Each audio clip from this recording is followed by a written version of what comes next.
We are live a little later than I anticipated. I was tied up on a phone call, but now I am done with that phone call. And we're going to get to work. Let me just get the Amazon stream going here. And I'm sure we'll see some of you start to pile into our chat room. All right, we are live on Amazon. And let me find the item I was going to refer to here. I'll take one little adjustment. Dave Ramrup is here. Hello. And we'll wait a few minutes for everybody to come in. But this is kind of like, you know, not a heavily watched topic, but it's one that I like to do around this time of the month. And what we do is we open up a gaming magazine that came in from the Video Game History Foundation. And in full disclosure, I pay for this subscription. It's a fundraiser, I guess, that they're doing. So they've got a lot of extra copies of these magazines.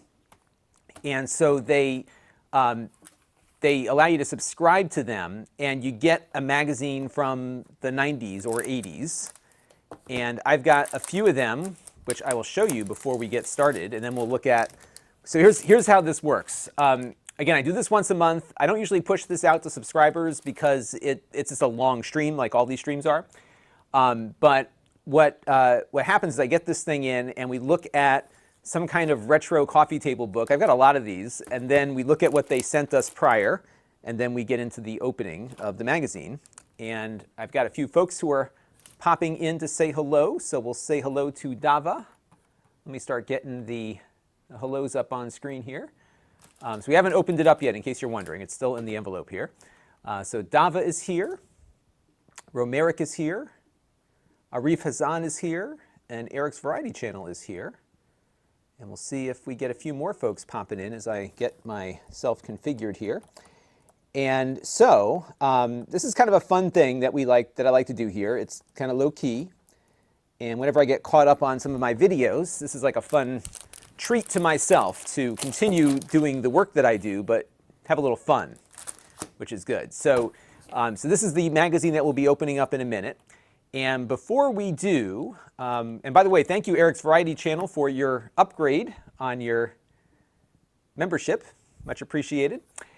And David C. is here from stormy, yet again, Connecticut. Yeah, I guess we're getting some weather. I was looking outside before. It was sunny earlier, and I took the dog out for a walk, and then the clouds kind of rolled in. I was on the phone for about an hour and noticed that the weather got increasingly worrisome. So we're having dinner at my dad's place in a little while, so hopefully we'll be able to go outside, but we'll see.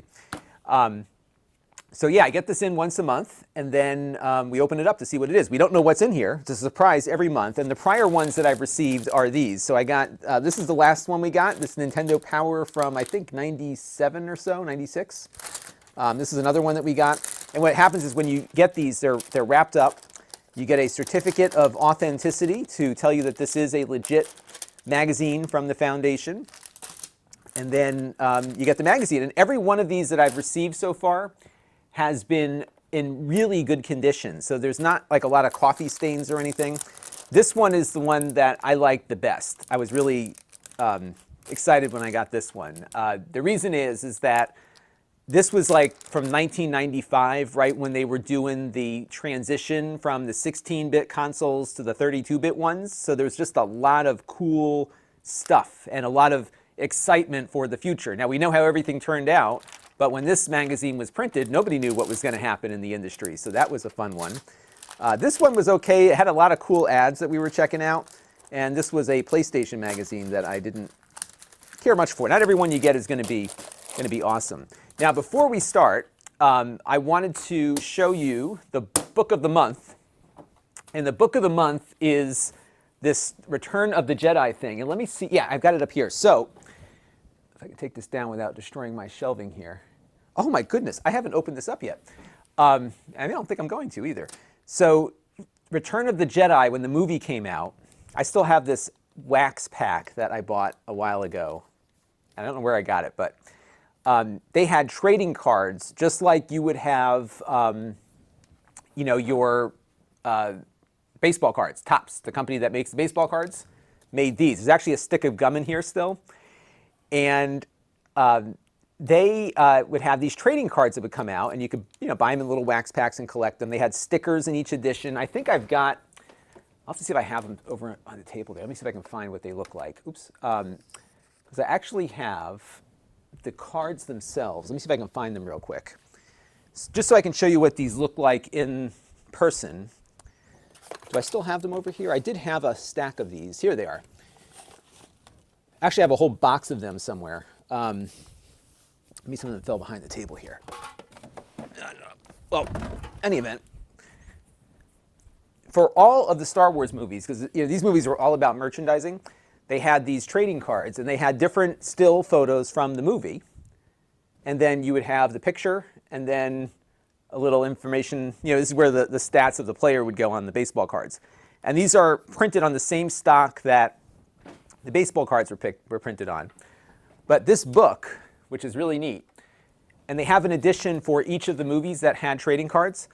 This book has all of the cards. Isn't this cool? The front and back. And I've got a lot of these in a box somewhere. And so what they did is they just kind of, you know, scanned and printed them. That's pretty much all there is to it.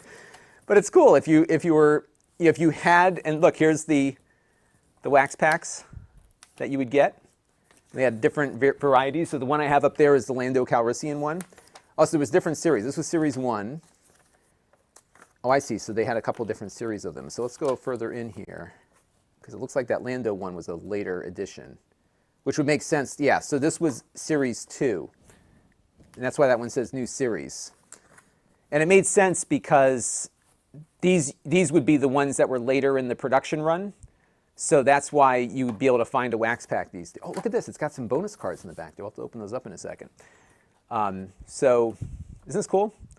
I mean, it's simple, but you know, if you were a collector back in the day and you don't have the cards anymore, you can kind of go through it all. And then they had sticker cards. Now, these are just scans of the stickers.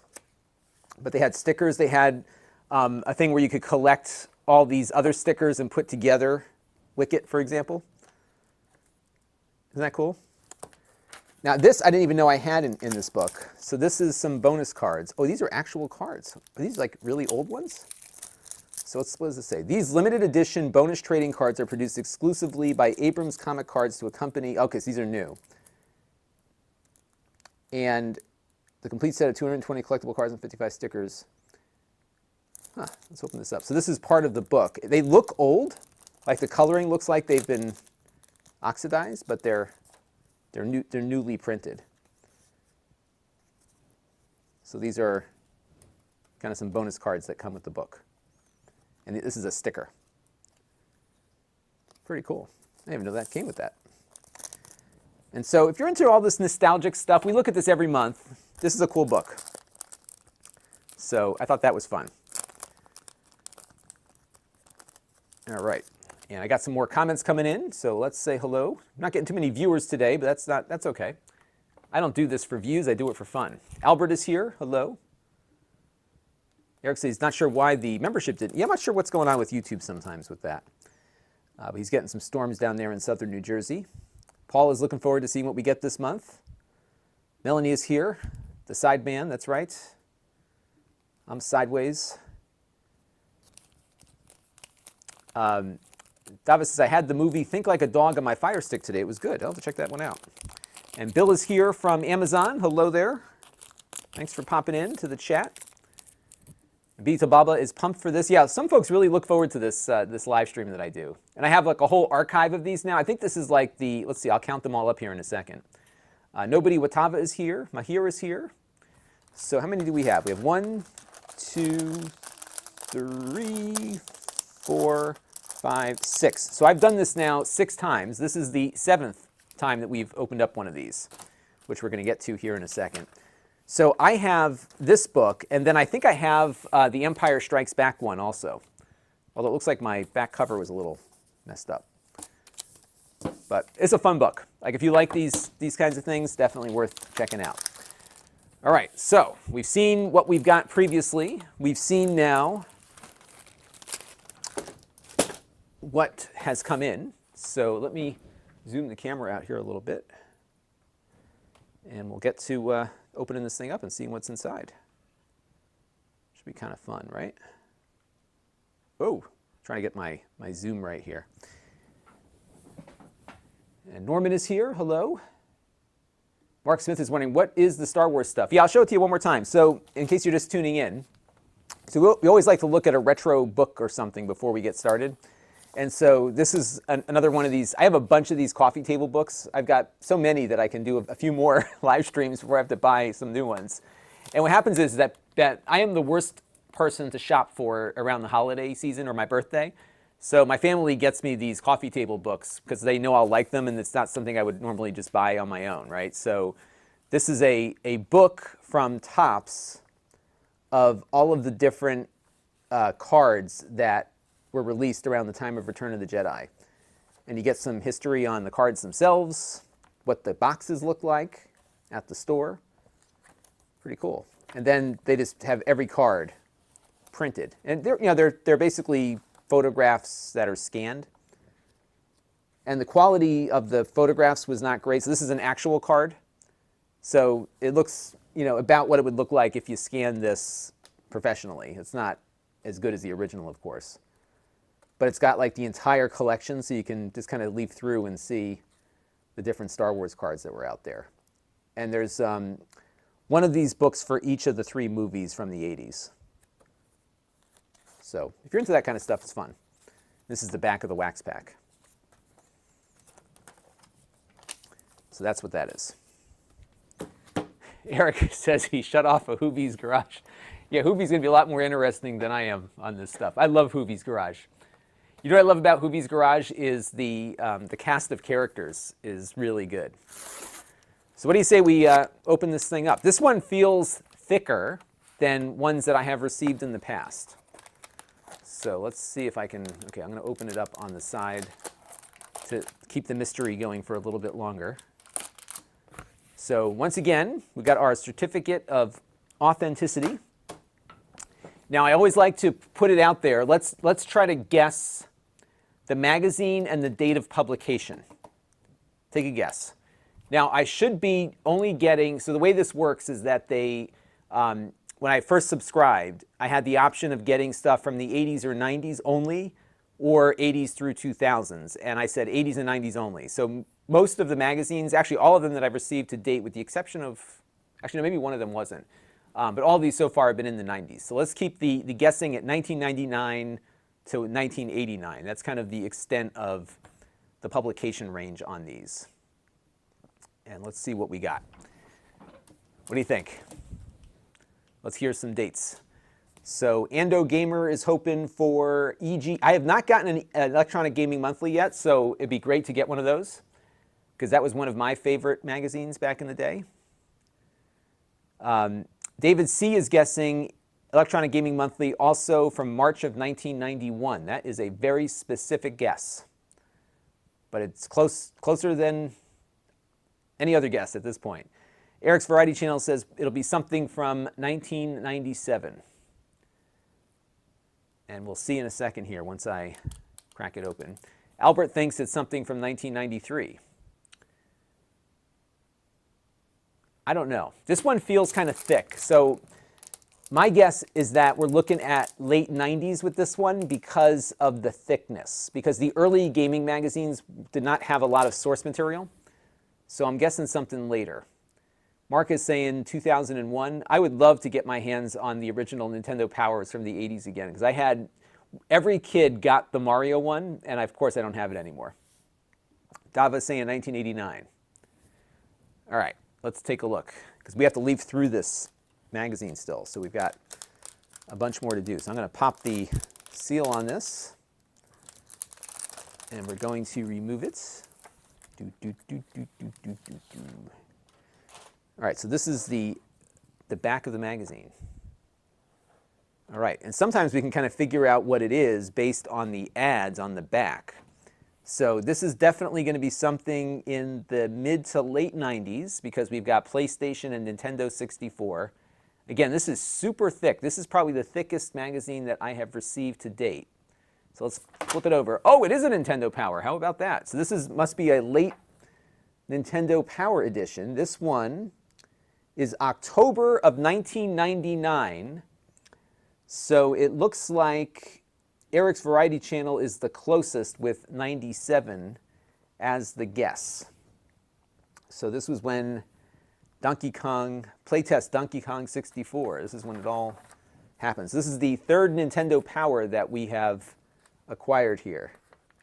So let's step through the magazine here. So I guess this is when Nintendo Power started taking advertisements, right? Did they not have ads in the early editions? I can't remember. This is Hot Wheels. And what's funny is that you've got Nintendo Power here, but you've got PlayStation logos all over the ads. Isn't that funny? That is crazy. Thomas Amfang wants to know, did I watch Jeff's flight? I sure did. That was a fun one to watch. You know who I was really excited for? Was the woman that was on that flight. Wally Funk. She's 82, and she is an incredibly accomplished aviator with 20,000 flight hours, which is crazy. Baha, thank you for the comment. Very appreciated. Yes, I know what you mean. No cap, I know what you mean. Got to put the R in there. I know exactly what you mean. So a 3D action. Here's a Sega Dream. Isn't this crazy? You got like Sega Dreamcast ads in the Nintendo Power magazine because it's also available for the Nintendo 64. This was Rayman 2. And Pokemon Yellow. So now remember, even though this was 1999, the Game Boy Color was the handheld system that was out at that point. We did not yet have the PSP. So if you were looking for a handheld gaming device, it was the Game Boy Color. I think there was something else out there. I guess you had the Game Gear, but I don't think that was as popular at that point. Because the DS wasn't yet out, right? So 99, because we still had to get to the Game Boy Advance a few years later. So this was Pokemon, the Special Pikachu Edition. And these are color Game Boy screenshots. So you got Acclaimed Sports here. And again, advertising Nintendo 64 and Sega Dreamcast for the quarterback club here. And this is Player's Pulse. So a bunch of letters from readers. The power charts. So what were the top-selling games?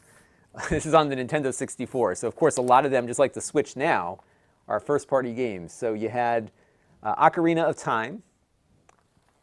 They don't tell you like how many they're selling, just the ranking. So Ocarina of Time was the #1 best-selling game for the Nintendo 64, and it was 10 months on the chart at that point, followed by GoldenEye, Super Smash Brothers.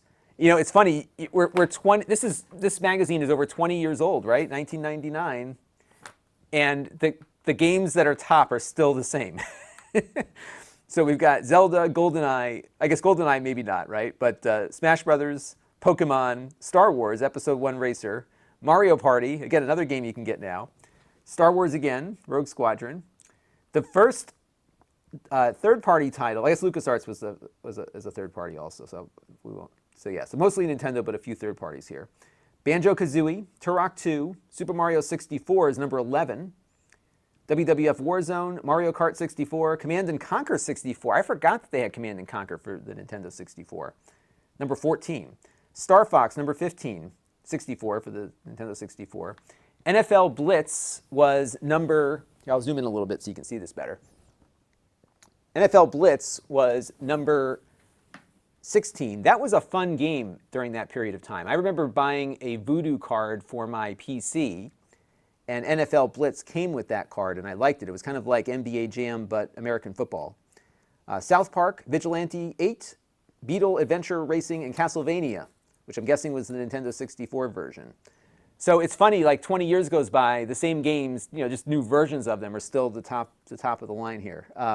But at the time, a lot of these were kind of new IP or new approaches, right? Game Boy games, Pokemon, top of the list. 11 months on the list.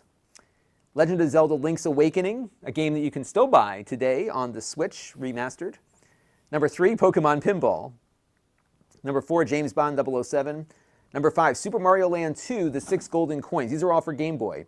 And you know what's interesting is that this game was not made in color, but recently a group hacked the ROM and made a color version of Super Mario Land 2.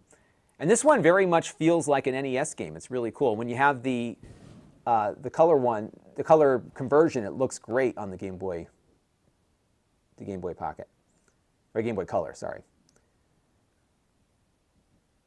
Interesting stuff. Mark Smith watches end to end. Good. This is always my most fun stream of the month. I like doing these. Albert says that Pokemon Yellow was very brutal. Pikachu was not a very strong Pokemon.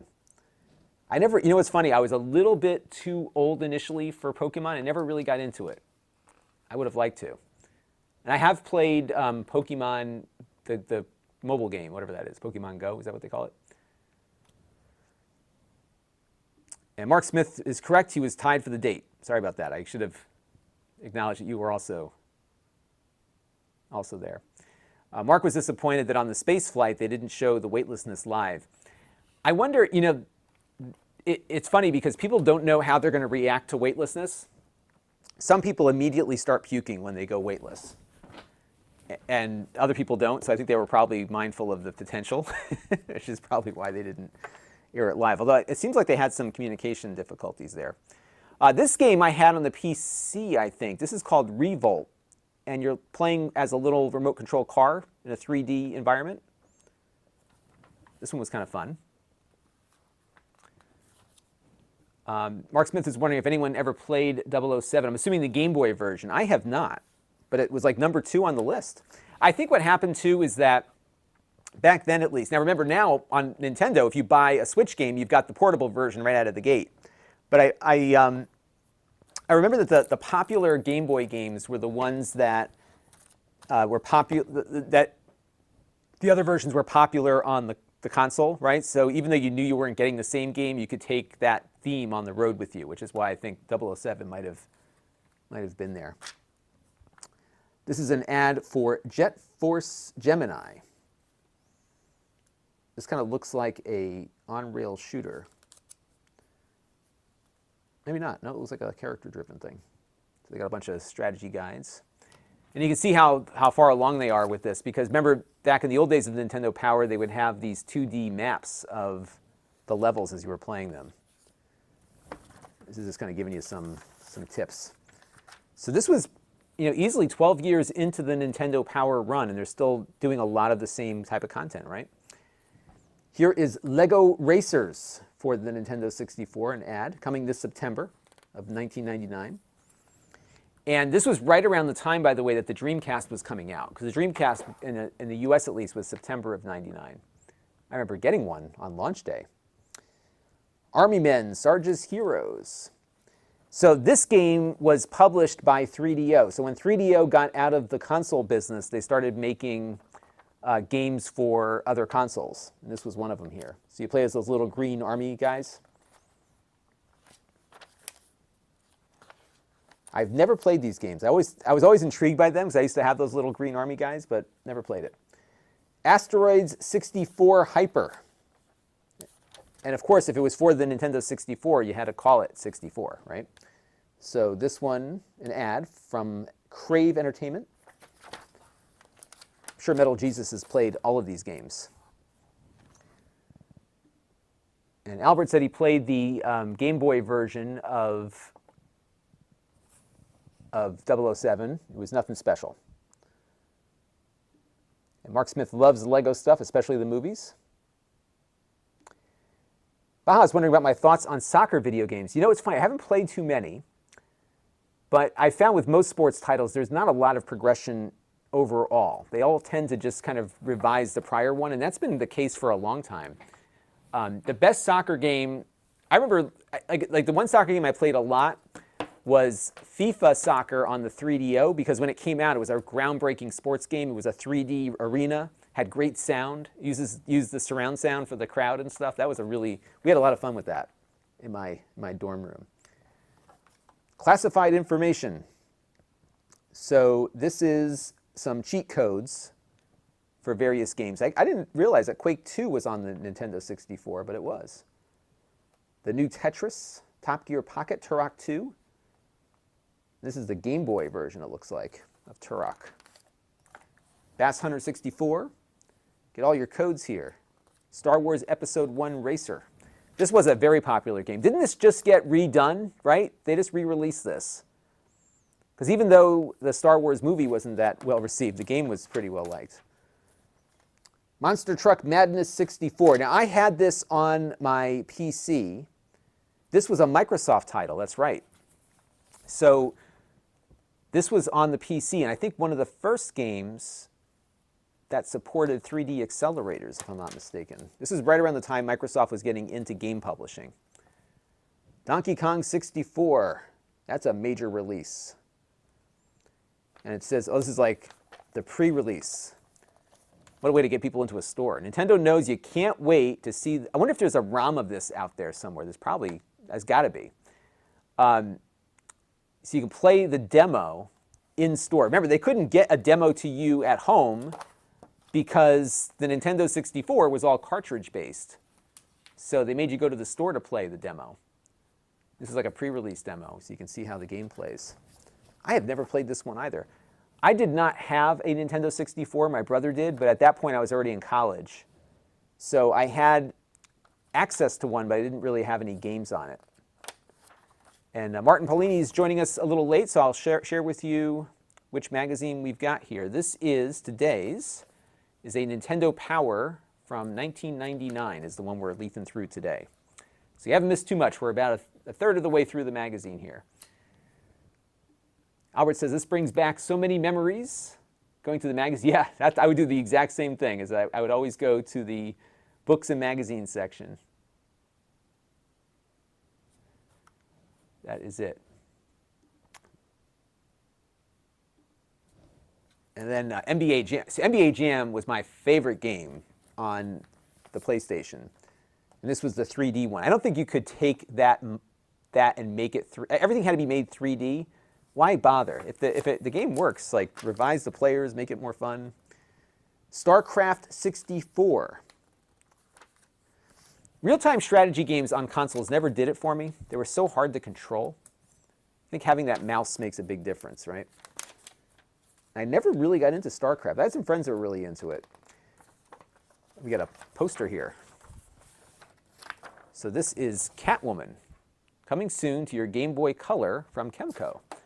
But you see how like really high quality these magazines are when they come to you? Like they're not sending you some like ripped up piece of junk. It's like they're all really in good shape. I mean, look at this. This was printed over 20 years ago. It looks like it's brand new.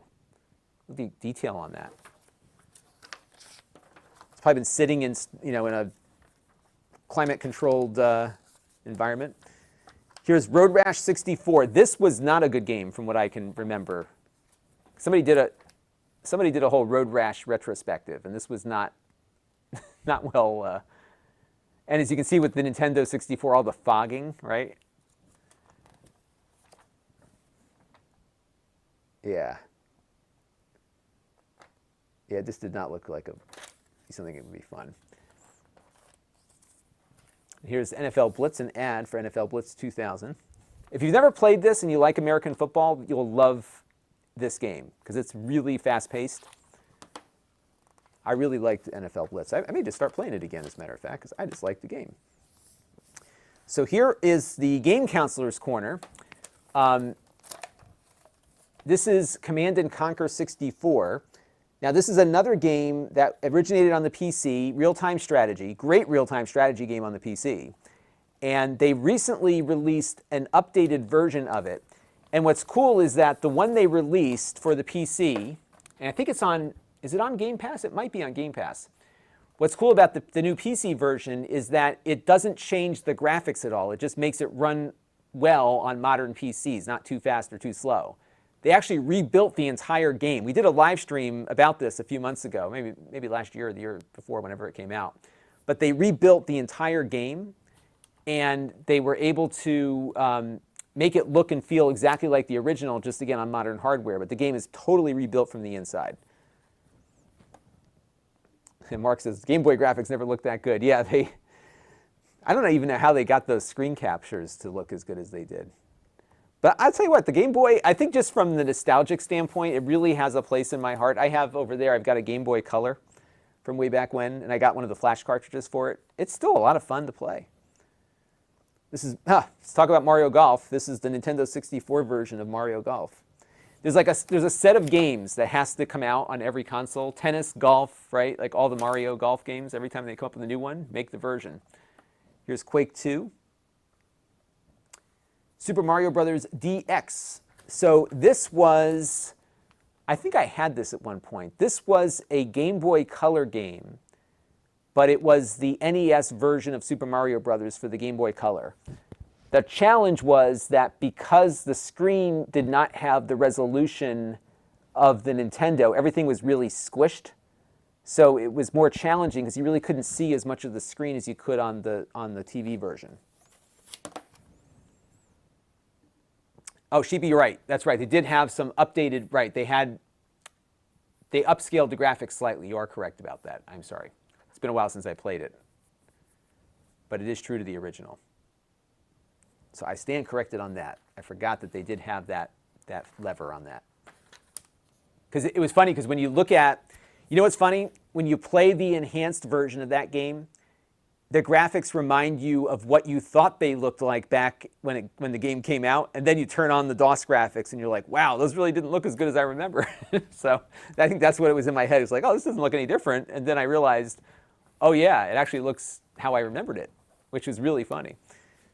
So this is one of my favorite games, not this particular version, but Paperboy. I love Paperboy. I first bought it on my Game Boy, which was fun to play on that, because it was a really good arcade port of Paperboy on the Game Boy, believe it or not. The Sega Genesis version, I think, is the best to play, because it's well-tuned for a gamepad, and it really matches the arcade graphics. This was Paperboy 64. I think I tried this. I was not impressed with it. There's not many games on the Nintendo 64 that I actually liked, believe it or not. This one is Win Back, Covert Operations. Respect or Retribution. It looks like, you know, so 007 was a popular game, so like this this looks like, this might be more like a Metal Gear clone. By some degree of stealth. Giving you some tips on everything. Earthworm Jim 3. Coming soon in 1999. Hot Wheels Turbo Racing. Another racer. These graphics look terrible. It's like flat shaded polygons. Yeah. I probably would not have been excited about that one. Bass Hunter 64. Do some fishing. I think somebody came out with a virtual reality bass fishing game recently. I'll have to try that one. Pokemon. Oh, look, a whole like Pokemon comic book on this one. Oh, that's right. This is like ahead of the 2000 presidential election, so Pikachu's going to run for president. And then they had like a comic book here. This is cool. Look at that. It's like built in to the magazine. They were really pushing this Pokemon stuff, huh? Very cool. Another poster. I'm guessing this is a Pokemon poster. That's why this is so thick. There's so much stuff in it. Yeah, so this is a Pokemon poster that has not been extracted from its host magazine. You know, I'll give you a view of it here. I don't think, oops, yeah, I'm tearing it out. I'm just going to, I don't think I'm breaking anything rare here, so let me just pull it out of the magazine. Oop, I'm ripping it. So hopefully this is not terribly valuable, but this is the poster. Catch it November 12th in theaters. Pokemon, the first movie. So this was big, you know, 20-something years ago.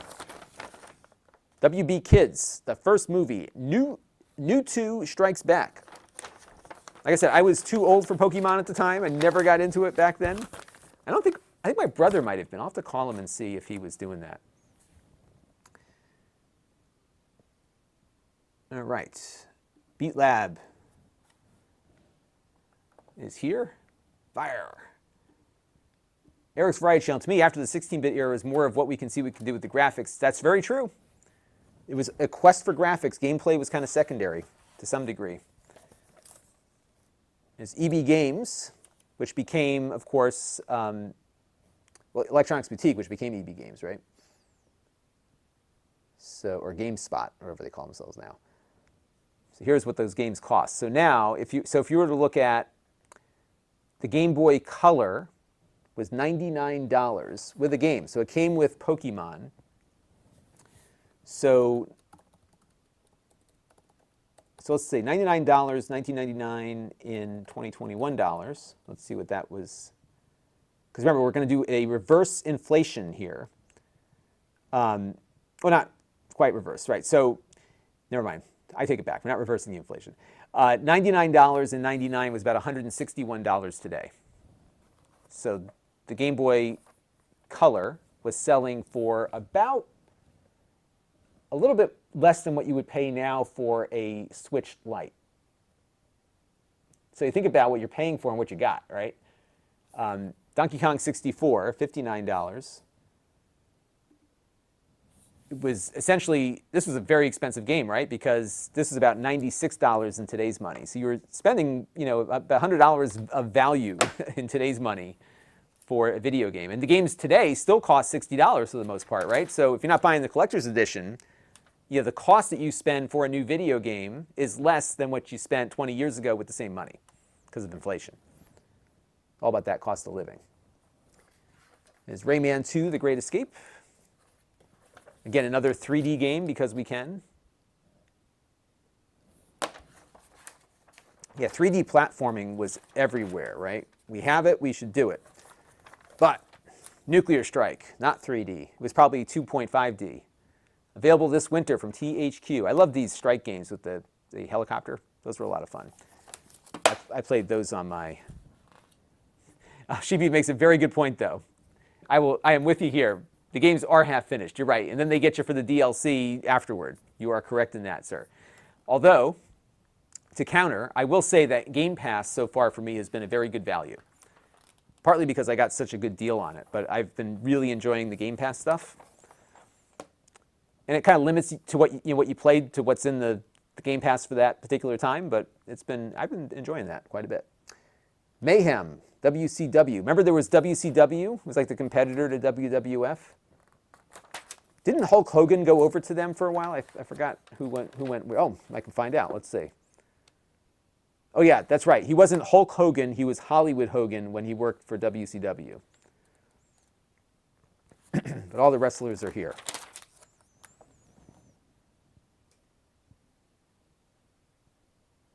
So William Wilkinson cannot believe all the movies on Disney+. Well, you're in luck today because tonight's video is about organizing all of the different streaming services that you are watching. So check it out because I've been having a hard time. I've been trying to find ways to consolidate all of the streaming services that I'm paying for into one spot. So we're going to be taking a look tonight at Real Good and Just Watch, which allow you to set preferences on all these different pieces of content that you want to watch, and then they help you find it on the services that you subscribe to. They're really helpful utilities. We're going to focus on that tonight. So that's tonight's thing. Yakuza, I hear so much about Yakuza, and I think all of the Yakuza games are on Game Pass, and I've been meaning to try those. So I'm going to get into that at some point. And William, yes, so he was Hollywood Hogan on NWO because so now they're WWE. Back then they were WWF. WWF owned Hulk Hogan's title, so not the individual. So he was free to do as he wanted, but he couldn't call himself Hulk Hogan. Destruction Derby 64. I had this, not this game. I had the PC equivalent of this, I think. But I like the Destruction Derby series on the PlayStation. It doesn't play as well today, but back then it did. Supercross 2000, win a trip to Las Vegas. I would love a trip to Las Vegas. I pay for one every year to go to CES. I'm probably going to go this year, so stay tuned. So as you can see here, now of course WWE just has the WW with no F. They lost a lawsuit with the World Wildlife Federation. They had to change their name, remember that? Knockout Kings 2000. I had this for the 360, I think, whatever the newer version of it was. So you have Muhammad Ali, Frazier, Holmes, Holyfield, Lewis, De La Hoya. A lot of boxers on here.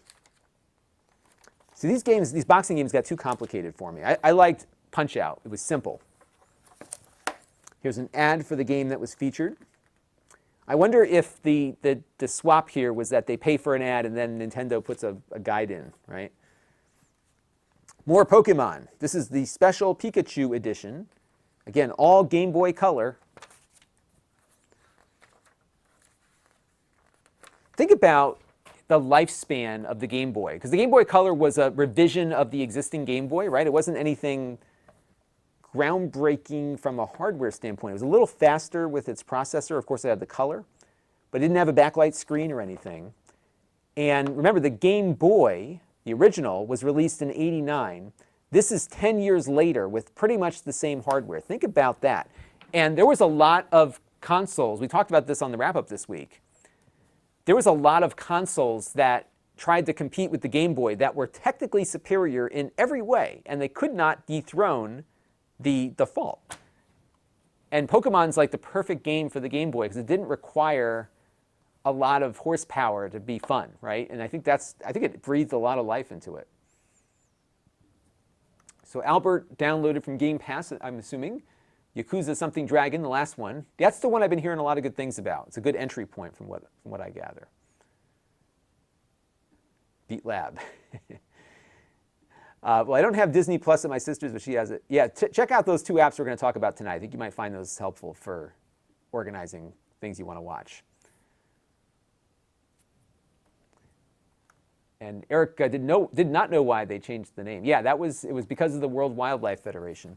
WWF is actually located here in my home state of Connecticut. And I had some friends that worked there at one point. And then this, wow, there's a lot on this thing. So these are the probability charts of which Pokemon you're going to encounter. Think about, I guess it doesn't take up that much storage, but you have to have an image and stats for each of these stored on the cartridge. They have maps to some of the levels where you'll be walking around. A lot of depth for a simple game. Armorines, Project Swarm. Never heard of that one. It's funny how many games get lost to history, right? And here is the Sarge's Heroes, the little green army men. And 3DO, the publisher, making games for the PlayStation and the Nintendo 64. So remember, 3DO was a console, it was a competitor. And like Sega, if you can't beat them, join them, right? Make the games, make the money. Jet Force Gemini, StarCraft 64, Rayman 2,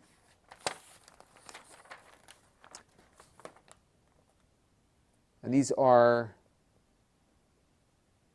some reviews. Yeah, so they actually did some reviews here. Although I doubt they would give many a bad review, right? 9, 8, 8, 7.5. Because if you think about it, these publishers are, Nintendo's making money off of these publishers, so you don't want to upset them too much. Army Men 7.4, 7.3 on Hot Wheels. 7, 7. Oh, they got a couple that are poorly rated here. NASCAR 2000 6.8. Pokemon Yellow, the game that they're really pushing on the front here. So let's see what they say here. I'm just looking through here.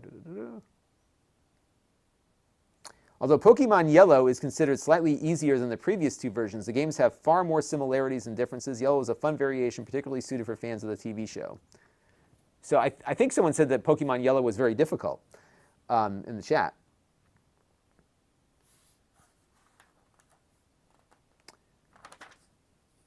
Hole-in-One Golf on the Game Boy Color did not get good ratings. Ooh, brutal. Scott, I'm still waiting for Mario Golf for Game Boy Color, and you should too. Ouch.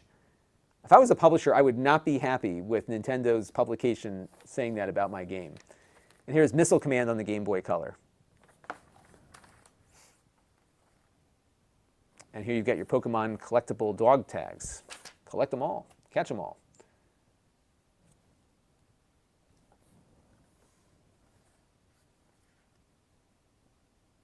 I guess the score is based on a percentage of each component of the game. So that's their methodology. Funko Land, remember them? That's where like GameStop got their whole business model for used games, I think. PackWatch. New advance in Game Boy technology. Oh, this is the Game Boy Advance announcement here.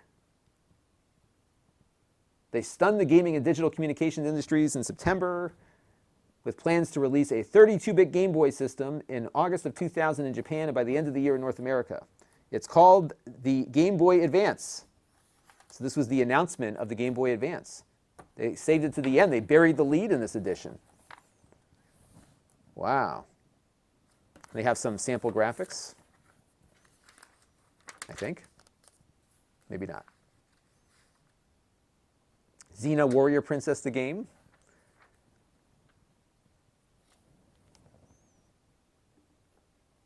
And Sheepy said that they had a demo of it, of the Advance, in '95, but the tech, yeah, I could imagine it being really expensive to make that work today. Hello, D. Johnson. Welcome to the chat. Albert, loved the GBA, but didn't have many games. I'm in the same boat as you. Because the games got more expensive because they were obviously more complete. You know, there was more to them than there were on the prior editions. That's a good question from David Bound. I wonder what they would give Superman 64, which is one of the most hated games from the Nintendo 64 days. Brandon Wallace is late to the party. I'll give you so we got a 1999 edition of Nintendo Power. That's what we got this month. Andy L. got the GBA and bought it on release day, but was confused in the 2000s how they could not have. I had the very same opinion. In fact, that Game Boy Advance up there, that is my original launch day one that I got. I don't remember where I bought it, but I remember getting it very early in its life cycle, or launch edition.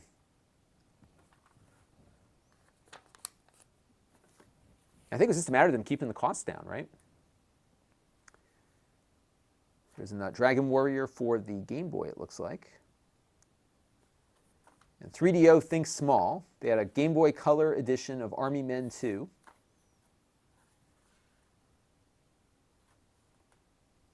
Rampage 2 for the Game Boy Color. That one probably did not do well, if I had to guess. Oh, so here's something. So back to the NBA Jam. So NBA Showtime, which was like the successor to NBA Jam, the 2D basketball game, that one was getting released on the 64. So there was a 2D version. And these are all the different games that were due to be released in the fall of '99. Get those holiday titles out ahead of Christmas, right? Battle Tank Global Assault. Destructible backgrounds and stuff. Donkey Kong 64 in the next issue. And then you can order your back issues. And then a big ad for Road Rash 64. The ad looked cool. I don't think the game was all that great. And that is it. There you go.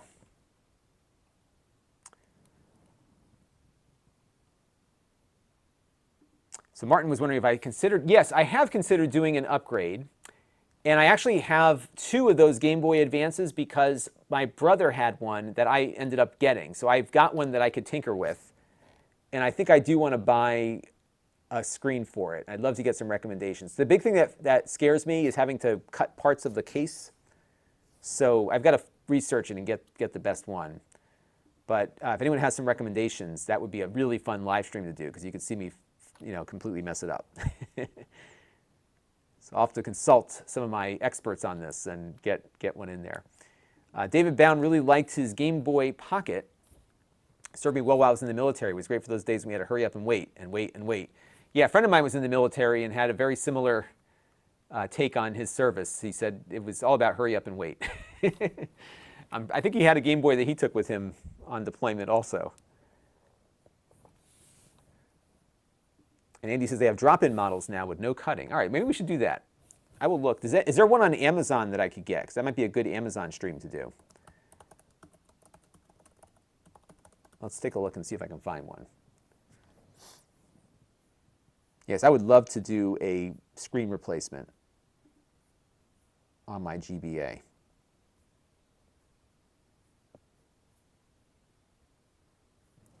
So yeah, let me know if you all can find one. It doesn't have to be on Amazon, but it'd be great if it was.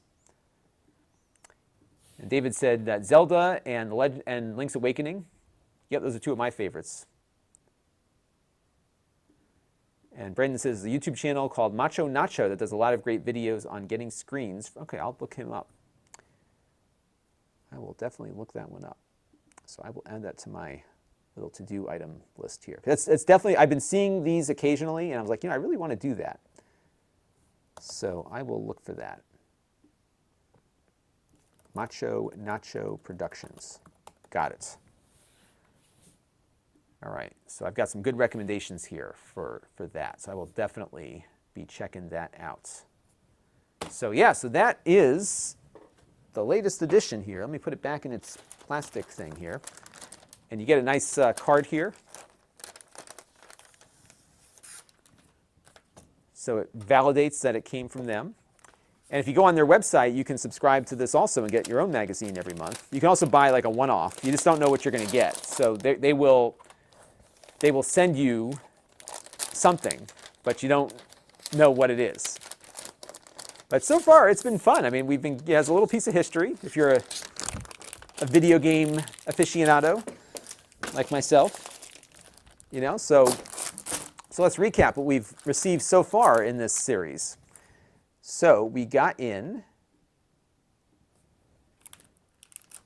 this is the one we got today. We got this PlayStation magazine from, this one was 2001. So this was the only non-90s one I think I've gotten so far. This one was Ultra Game Players from February of 98. This one had some cool ads in it. The best one, I've shown this now a number of times, but one of these, yeah. They had these contests that were such a ripoff, but like you could win all of this stuff. That is like the ultimate 90s tech lair right there. You had to do like a puzzle. Like they did enough to like satisfy whatever laws there were on this kind of thing. It was a game of skill, not chance. Again, my favorite one was the first one we got from 1995. This one was Game Players from, this one was actually a pretty good one too. What was this is the Game Players Nintendo Guide. And I think it was from like 1992 or something, because it had Super Nintendo and Game Boy in it. And then we had this one. This was a similar vintage to the one we just looked at. And then we had Turok and a Nintendo Power from, I think, around 97 or so. So we've gotten a bunch from like the late 90s. But I keep them all here just so we can look at them there. All right, lots of recommendations for Macho Nacho. So I'm going to be checking his channel out and getting some good ideas from there. That'll give me something to do tonight. Mark Smith wants to know, what was the name of the 3D Tetris 4 PC? It was, what was the name of that? It was, I'm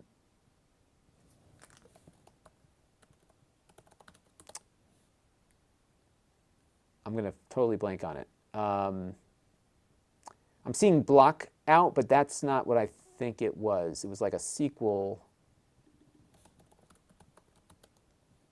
Because it was from the, Weltris is what you're thinking of, I think. That was the official sequel, which had a 3D top-down kind of thing. Thank you for the Super Chat, Eric's Variety Channel. Am I thinking about going to Vintage Computer Festival? I am not, but I might. That's a tempting one to go to, October 8th through 10th. I will, though, be at the Retro Gaming Expo, which is taking place in Hartford, Connecticut. I will be there for that, and I'm going to have a panel, so be on the lookout for that, because that's going to be a fun one. I think I'm going to go with, so I know Metal Jesus is coming, and I know Bob from Retro RGB is probably going to be there too. So I did a panel discussion there, the last one that they had, which was in 2019, and we did a whole panel on FPGA gaming. So I might resurrect that content a little bit, kind of update it, and then we'll see what else we'll do when I'm there. But if you're going to be at the Retro Gaming Expo, I think that's what they call it. Retro World Expo. I'm sorry, I'm exhausted. Retro World Expo in Hartford, Connecticut. That's what you want to do. So I will be at Retro World Expo, and I'll tell you who else is coming. So the guests are, so Metal Jesus is coming, Pixel Dan is coming. I think they announced Norm the Gaming Historian will be there. He's a fun, I really like his stuff. I'm looking forward to meeting him. Last time I went, I got to meet the guys from My Life in Gaming, and I met Re-Rez. So really enjoyed catching up with those guys. And let me see who else they've announced so far.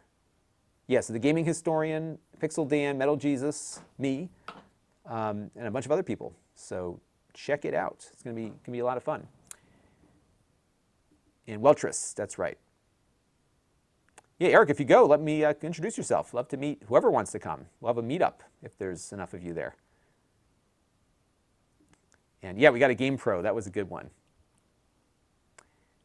And perfect. So I know Andy dropped the link for the GBA. So let me go into the live chat, like censors links. So I will find it. But if you want to email the link to me, that would be great too. Lon.TV, and I can check that out. And wow, I don't think I've seen this channel before, so I'm gonna have to check it out. All right. So another successful magazine opening, and I am going to be back again soon. You're going to see my video that's going up later tonight. I did one of these talkers because whenever I find something that helps me, I like to do a video about it because it might help other people. So as you all know, I have way too many of these subscription services that I'm on, and it's getting worse because what's happening is I'm not like paying for a lot of them, or at least separately. So for example, I get a bunch now through Verizon. My American Express card gave me Peacock Plus for nothing. So I got a bunch of services, and I don't know what to watch because I just go onto the menus and I get lost. So I've been starting to set lists up in apps, and there's two of them that I've been playing with. One is called Just Watch, which is this one. Here, I'm going to turn off my thing for a second here. So this is Just Watch, and what it does is it keeps a list of all the stuff that I am looking to watch, and then I can kind of scroll through it and basically have it work as a to-do list, but it works with all of the different streaming services that are out there. Its only flaw is that if you don't pay them a subscription fee, you will see things you've already watched in your recommendations, and that's something that I haven't been crazy about. So the other app that I've been playing with is one called Real Good. And Real Good is very similar in that you can put a watch list together and kind of keep track of where you're at on stuff.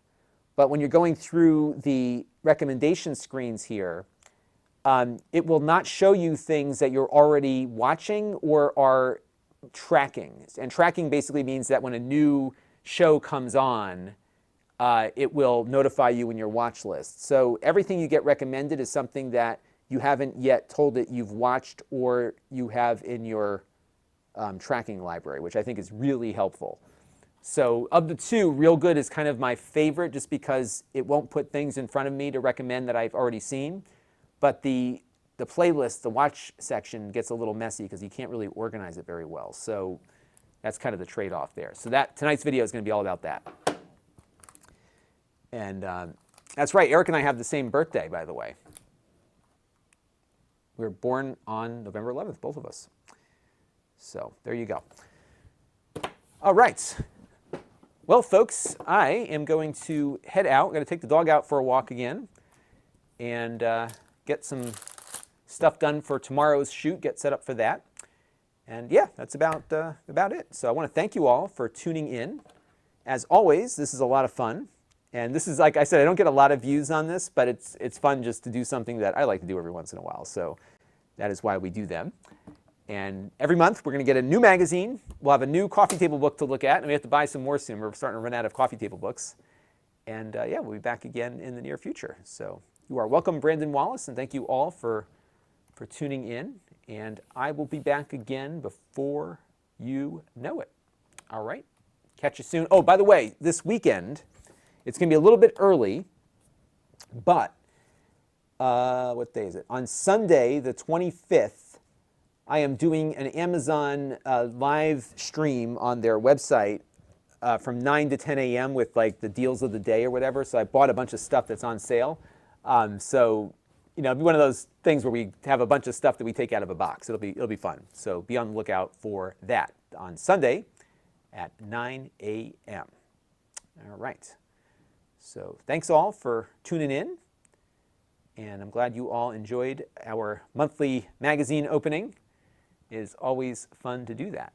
And I will be back again before you know it. And I got one more that I'm waiting to pop up on my vMix social app here. And yeah, we'll take it from there. Okay, I will catch you all on the next one. Bye for now.